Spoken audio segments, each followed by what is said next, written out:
మనకి Rajahmundry parliamentary కాన్స్టిట్యుయెన్సీలో 13,11,751 oats పోలయ్యాయి. Daggubati Purandeswari గారికి 7,26,515 ఓట్లు పోలయ్యాయి. మనకి టోటల్గా వ్యాలిడ్ ఓట్స్ వచ్చి 13,862 వ్యాలిడ్ ఓట్స్ వచ్చాయి.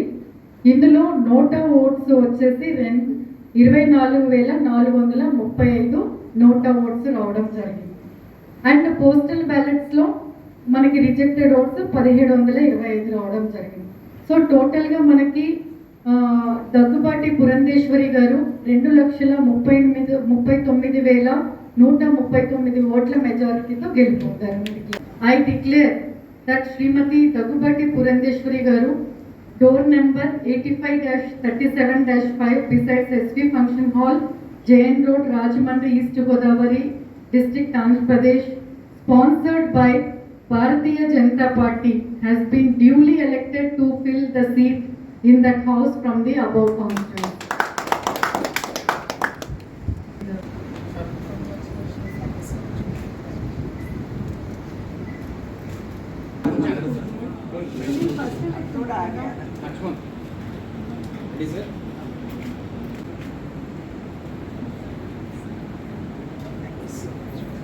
సోదర సోదరి మండలందరికీ ముందుగా నా నమస్కారాలు నేను తెలియజేస్తున్నాను.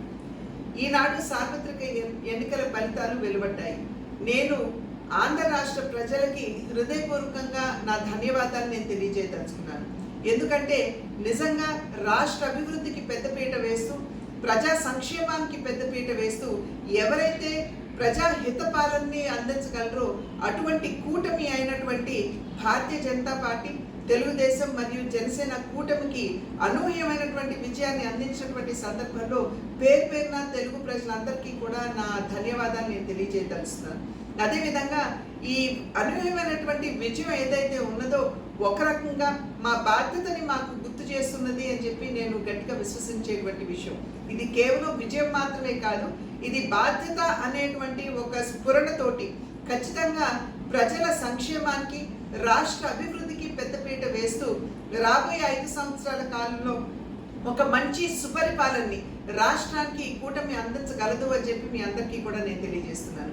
అదేవిధంగా రాజమహేంద్రం వంటి ఒక మంచి పార్లమెంట్ నియోజకవర్గానికి నన్ను అభ్యర్థిగా ఎంపిక చేసి నాకు ఇక్కడ పోటీ చేసేటువంటి అవకాశం ఇచ్చినటువంటి భారతీయ జనతా పార్టీ జాతీయ నాయకత్వానికి కూడా నేను హృదయపూర్వక ధన్యవాదాలు నేను తెలియజేస్తున్నాను.